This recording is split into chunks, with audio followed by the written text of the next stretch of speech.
Alright, Shalom. All praises, honor, and glory unto Yahweh, Barasham, Yahweh Barasham, Racha, Kodash.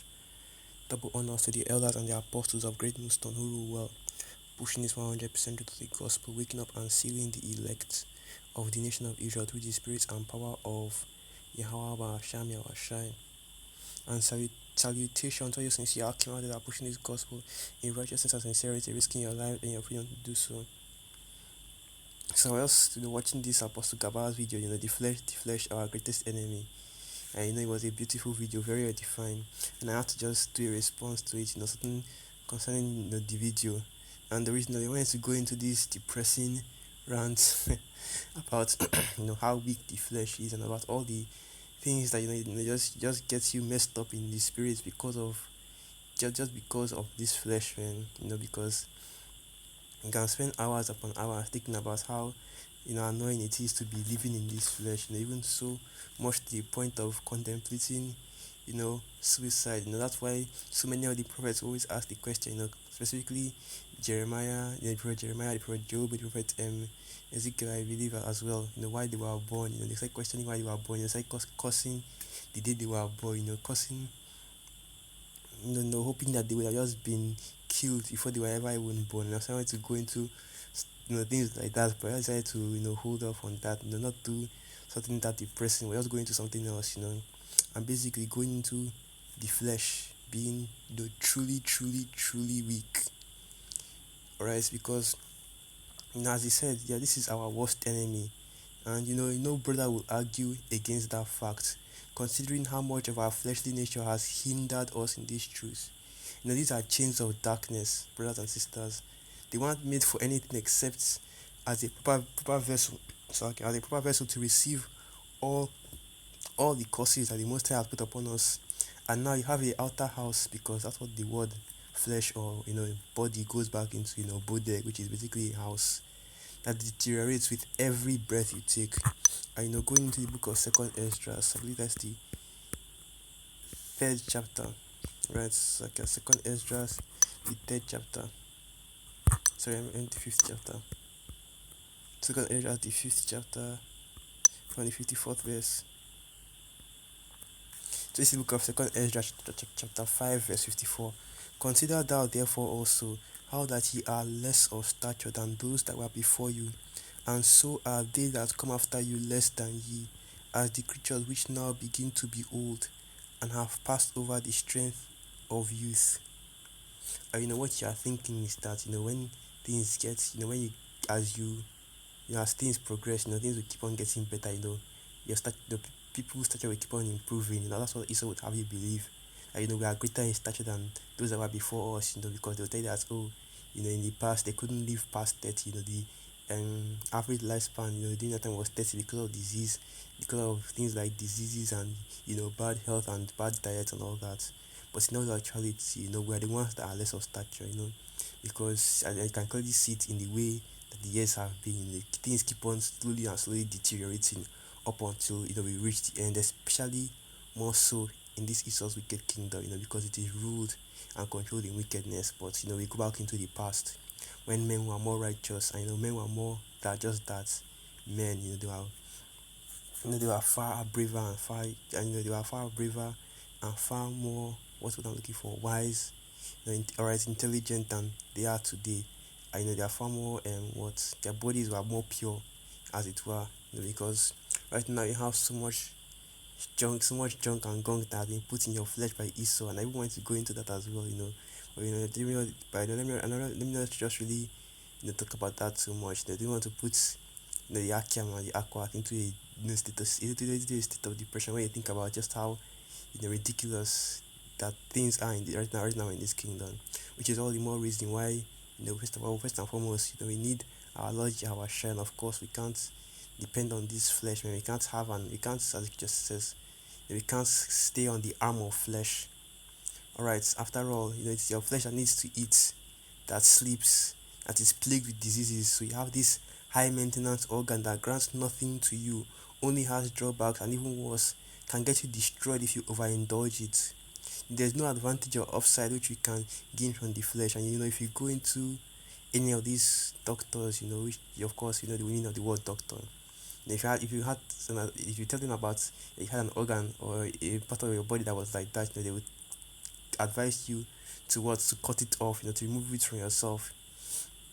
That's what we have to do in this time. We have to cut off the flesh. We have to cut off, you have to cut off the flesh.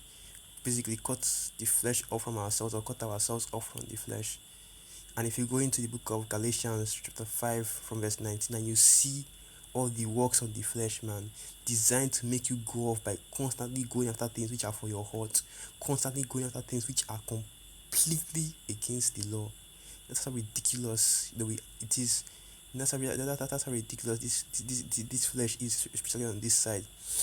Not even going into how, I already even gone into that, how the men of the Lord felt about their flesh. I'm not even going to go into that. And because it only brought, and you can go into even our Lord Yahushua, being in the flesh, really brought in continual sorrow. That's why in the book of Isaiah 53 it says that what he was a man of, it's like I have to go to that. I can't remember how it goes. Because sometimes I just usually forget it, and I always go into these precepts. This is embarrassing. Alright. So this is the book of Isaiah 53 verse 3. He is despised and rejected of men, a man of sorrows and acquainted with grief, and we hid as it were our faces from him. He was despised and we esteemed him not. So always, as I was saying, in the flesh brings you continual sorrow.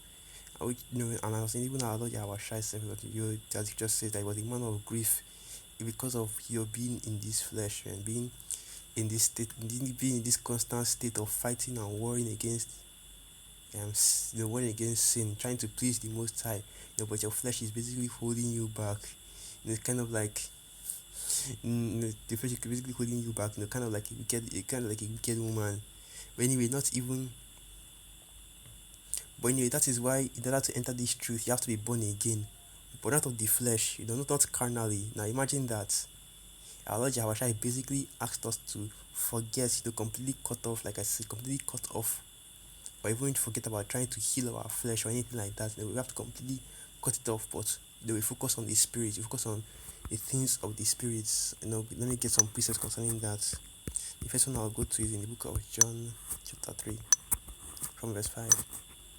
So this is the book of John, chapter 3, verse 5, and it reads, Yahushua answered, Verily, verily, I say unto you, I say unto thee, except a man be born of water and of the Spirit, he cannot enter the kingdom of the Most High. That which is born of the flesh is flesh, and that which is born of the Spirit is the Spirit is spirit. Right, and also going into John chapter 4, the 24th chapter, it reads, The Most High is a spirit, and they that worship him must worship him in spirit and in truth. So now there's a distinction between the flesh and the spirit. So in other words, our Lord Jehovah is asking us we must choose one, either the flesh or the spirit. And we know that our Lord said that we should be born again of the spirit. We know that our Lord said that our power, Yahweh Hashem is a spirit, and they that worship him must worship him in spirit and in truth. So the choice is obvious to be made, especially when you now understand what being a part of the flesh entails. Alright, so now you see the necessity to be walking, to be in the spirit, to walk in the spirit, knowing that there is no profitable thing in the flesh. And that's why we in the truth always strive for spiritual and the spiritual and not the carnal. Aside from the fact that the carnal, meaning the carnal, which of course is this flesh, in case I didn't know what I meant by carnal, will be destroyed along with everything else that's wicked. And I had to bring that out, which is why I'll get this, just a quick precept concerning that. Alright, so this is the book of 1 Corinthians 15 verse 15. Now this I say, brethren, that flesh and blood cannot inherit the kingdom of the Most High, neither doth corruption inherit incorruption. And that is plain, simple to understand. The reason why this flesh will be destroyed is because it is corrupt. Alright, and you know that nothing corrupt will be in the kingdom. That nothing that is corrupt will inherit the kingdom. So it's not even worth considering. Yahweh is not going to save the flesh. After all, Romans chapter 7 verse 18, where the Apostle Paul said it perfectly, in the flesh there is no good thing.